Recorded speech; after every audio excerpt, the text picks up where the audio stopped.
안녕하세요. 오늘은 절기 시리즈 두 번째로 레위기 23장 9절에서 나오는 초실절과 15절에서 나오는 칠칠절이라고도 하고 맥추절이라고도 하고 오순절이라고도 하는 이 절기에 대해 살펴보도록 하겠습니다. 우리가 구약을 공부할 때 어렵게 여기는 이유가 구약에서 사용되는 용어에 대한 개념이 정확하게 안 잡혀 있으니까 그 용어에서 자꾸만 혼돈을 하기 때문에 어렵게 여기는 겁니다. 특히 절기 문제가 그렇습니다. 6월절에 대해서도 어디서는 6월절이라 했다가 어디서는 무교절이라고 하고 그러지 않습니까? 여기 오순절 용어는 더 복잡합니다. 똑같은 절기를 어디서는 오순절이라고 하고 어디서는 칠칠절이라고 하고 어디서는 맥추절이라고도 하니 좀 복잡합니까? 그러나 그 본질을 알면 너무 쉬운 겁니다.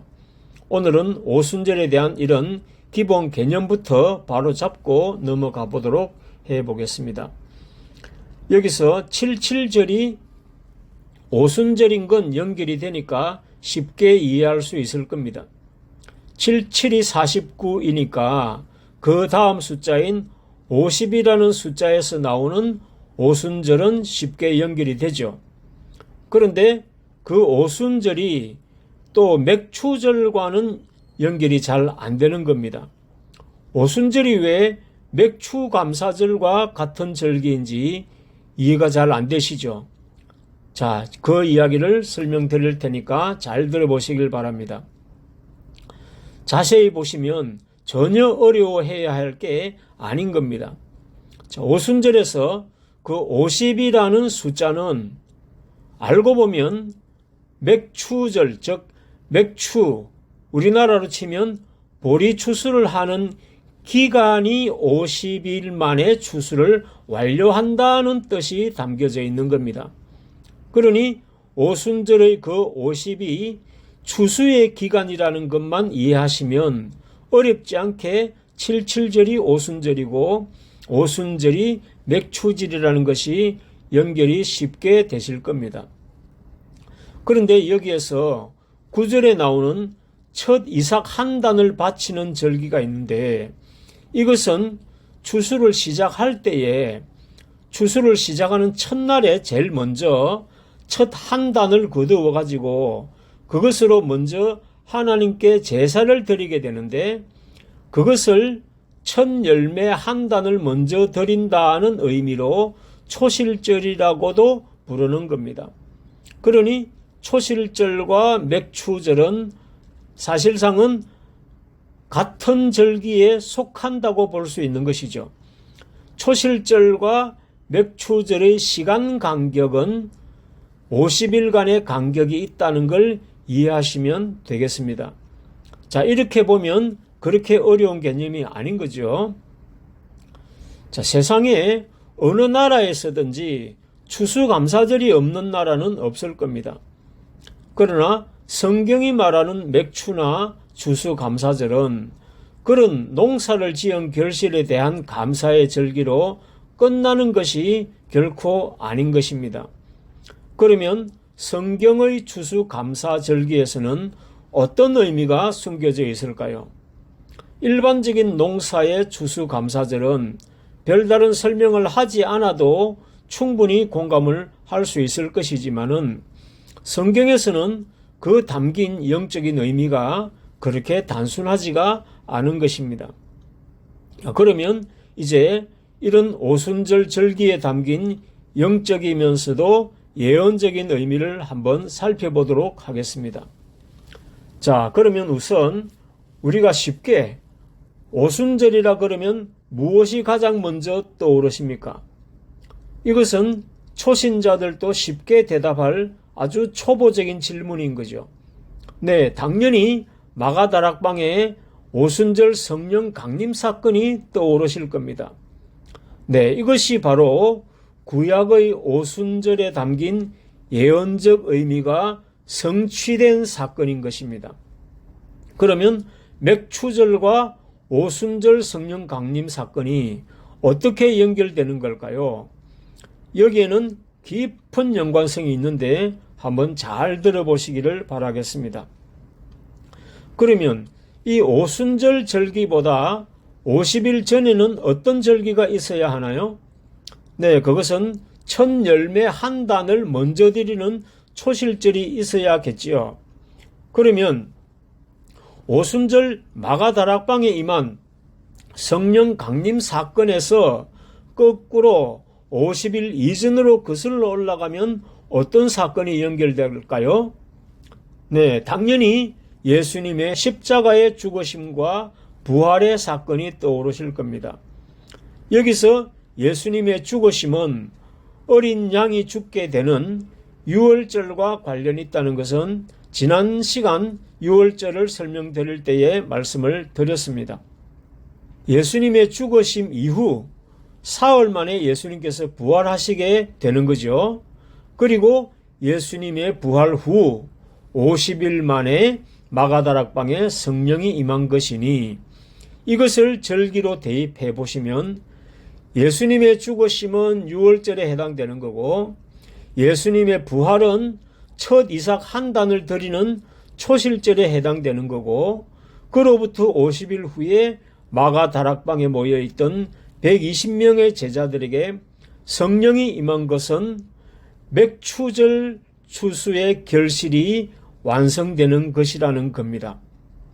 그러니 다락방에 모인 120명의 제자들은 맥추절의 추수 열매에 해당된다는 거죠. 신통한 연관성이 아닙니까? 그러니 여기서의 초실절의 첫 이삭 한 단이나 맥추절의 맥추 열매 결실이라는 것은 전혀 논밭의 곡식의 추수를 말하는 것이 아닌 것이 이해가 되십니까? 그러니 첫 이삭 한 단을 드리는 초실절에서 50일째 77절 곧 오순절을 맞게 되듯이 예수님의 부활 후 50일째 오순절 성령 강림 사건이 이루어지는 건 너무나도 정교한 하나님의 계획과 섭리에 의해 이루어진 것이라는 것을 알 수 있는 겁니다.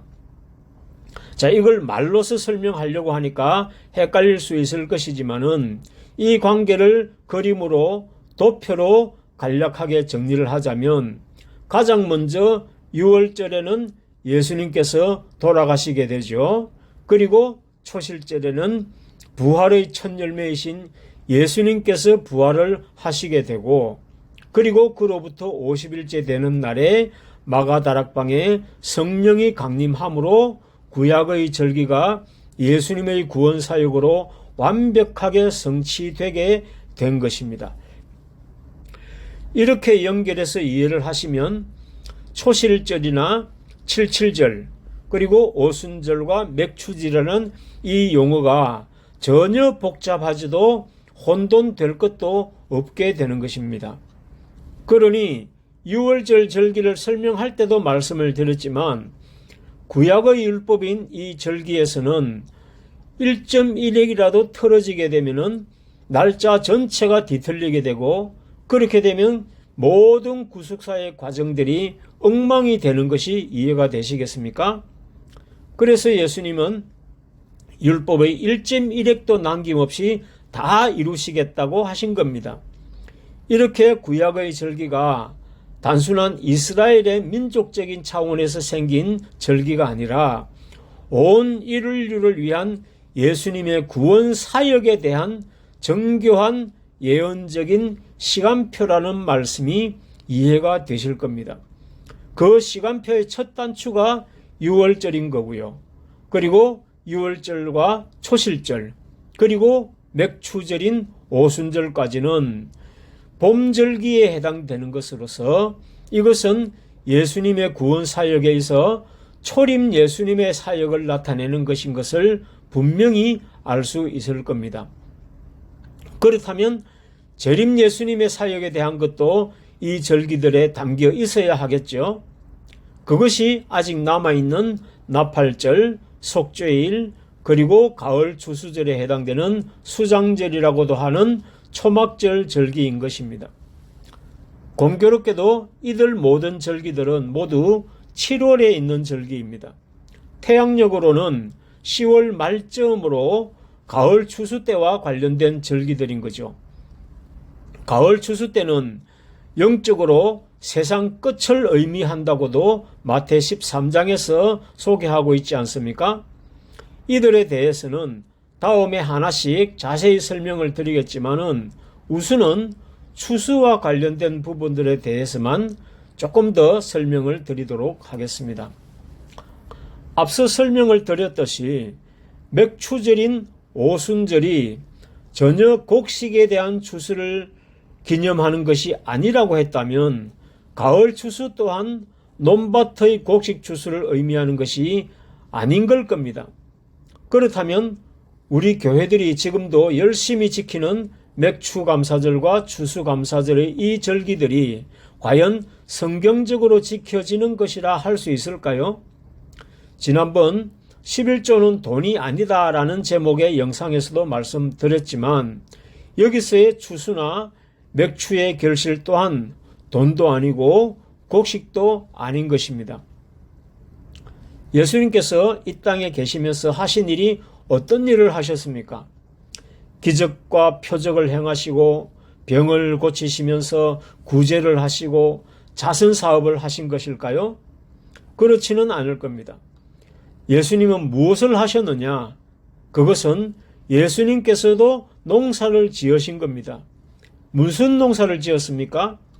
네, 요한복음 15장에서 예수님은 자신을 참 포도나무라고 하시고 하나님은 그 농부라고 하시고 제자들은 포도나무의 가지들이라고 소개하셨습니다. 그리고 열매를 많이 맺어야 한다고 하시고 열매를 맺지 못하는 가지는 불살라 버려버린다고 하신 것이죠. 사랑의 예수님께서 너무 잔인한 말씀을 하신 거 아닙니까? 그렇게 3년 동안 열심히 농사를 지어 결실한 것이 겨우 마가다락방에 모인 120명 뿐인 것이니 그 120명이 곧 그 맥추의 결실인 것이었습니다. 예수님께서 베푸신 엄청난 기적과 표적과 능력에 비해서는 너무나 턱없이 부족한 숫자가 아니겠습니까? 이는 그만큼 진정한 알곡 성도를 만드는 일이 그렇게 쉬운 일이 아니라는 걸 말하는 것일 겁니다.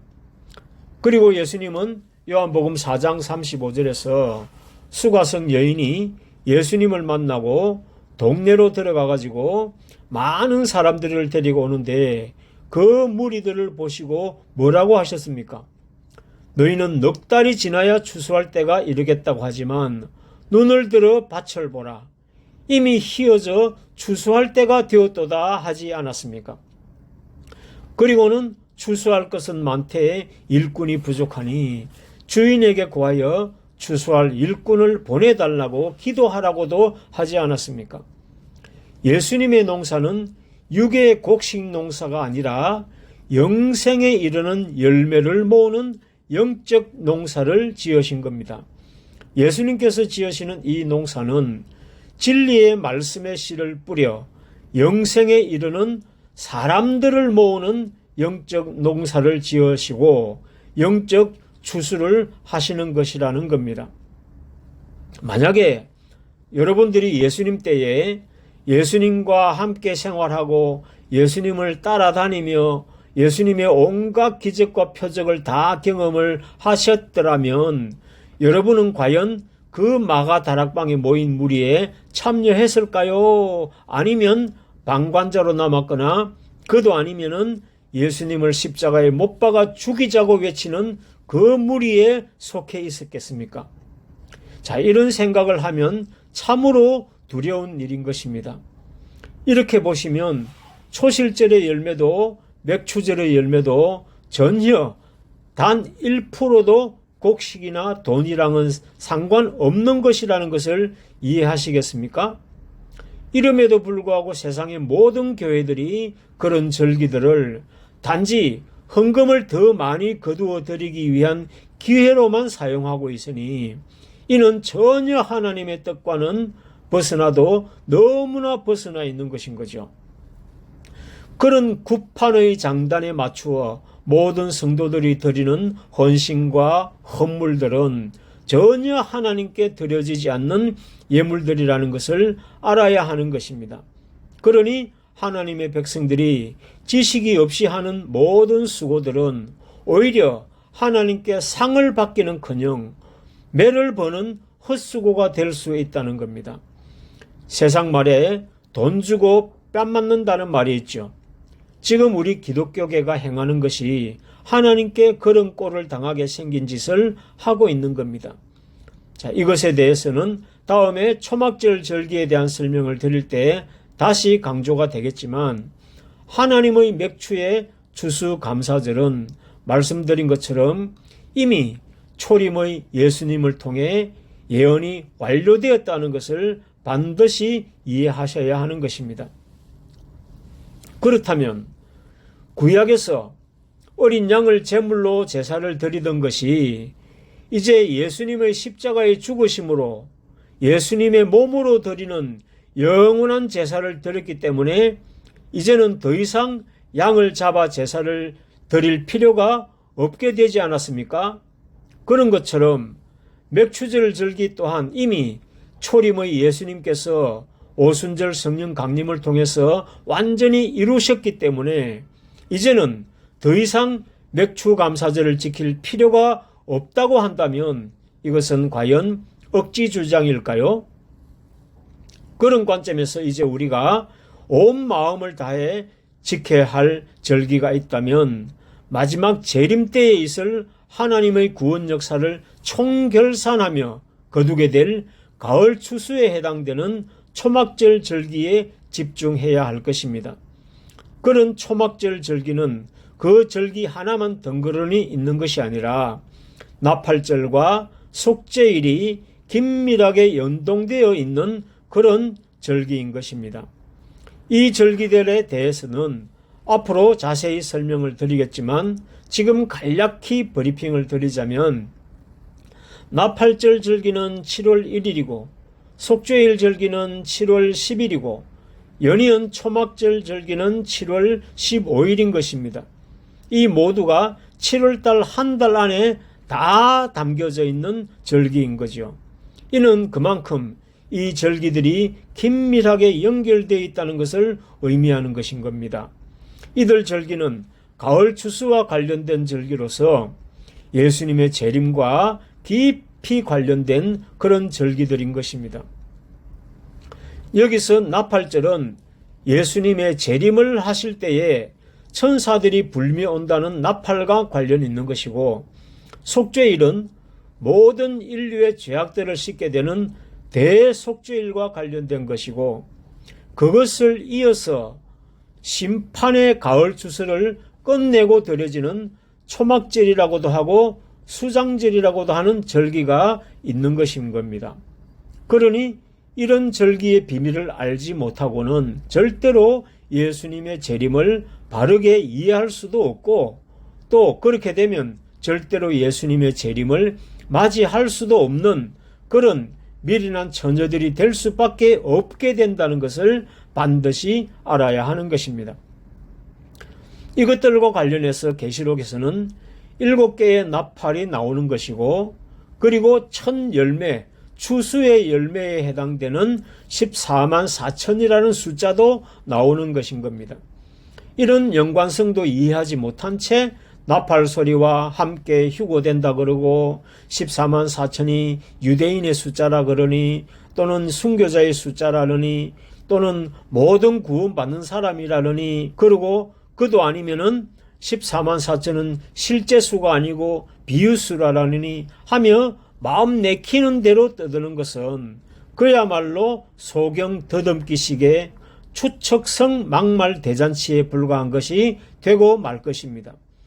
재림 때의 마지막 추수 때에 거두어질 첫 열매인 14만 4천 명은 초림의 예수님 때에 오순절에 남은 120명에 비해서는 엄청나게 많은 숫자인 거죠. 그러나 아무리 숫자가 많다 해도 문제는 우리 자신이 이 숫자에 참여하느냐 못하느냐가 문제일 것입니다. 그 14만 4천을 계시록 7장 3절에서는 이 마지막 때를 위해 부름받은 하나님의 종들이라고 분명하게 명명하고 있는 것이니 귀가 있는 분들은 믿음으로 받으시기를 기원드리겠습니다. 자, 말씀의 본질을 모르면 자기 나름대로는 죽도록 충성한다고 하고 돈으로 몸으로 온갖 헌신을 하는 것들이 오히려 사탄의 까불림에 농락당하는 결과밖에는 되지 않을 수도 있다는 것을 알아야 하는 것입니다. 오죽하면 호세아 4장 6절에 내 백성이 지식이 없음으로 망한다고 하셨겠습니까? 그리고 로마서 10장 2절 3절에서는 저희가 하나님께 열심히 있으나 지식을 쫓는 것이 아니라 하나님의 의를 모르고 자기 의를 세우려고 하나님의 의를 복종하지 않는다고도 하지 않았습니까? 지금은 인터넷에 유튜버를 통해 온갖 정보들이 쏟아지고 있는 이런 시대인데 귀를 막고 눈을 감고 아무것도 듣지도 보지도 않으려고 한다면 그것이 곧 소경이고 기머거리인 것을 자인하는 꼴이 될 것입니다.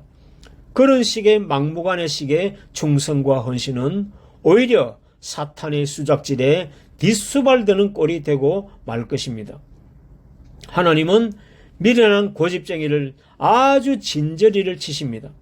잠언 27장 22절에는 미련한 자는 절구에 곡식하고 같이 넣어서 콩콩 찌어도 그 미련의 껍질이 벗겨지지 않는다고도 하지 않았습니까? 작은 집 한 채를 계약해도 약관을 따지고 등기를 확인하고 하면서 영원한 생명을 두고는 그런 무대뽀로 고집을 부린다면 그런 사람들이 미련하고 악한 종들이 아니고 무엇이겠습니까? 이 마지막 때는 성령의 단비를 촉촉히 내리시는 단계를 넘어서 하나님께서 복된 장마비를 쏟아부으시는 그런 때인 것입니다. 그러나 이사야 5장 4절을 보시면 하나님은 우리를 극상품 포도나무로 심으시고 그래서 극상품 포도 열매를 맺기를 원하신다고 하셨습니다. 그런데 전부 다 덜 포도로 전락이 되어버려 가지고 하나님은 그 포도원을 다 헐어버리고 덜짐승들이 다 헤집어 놓도록 내팽개 쳐버린다고 하시는 겁니다.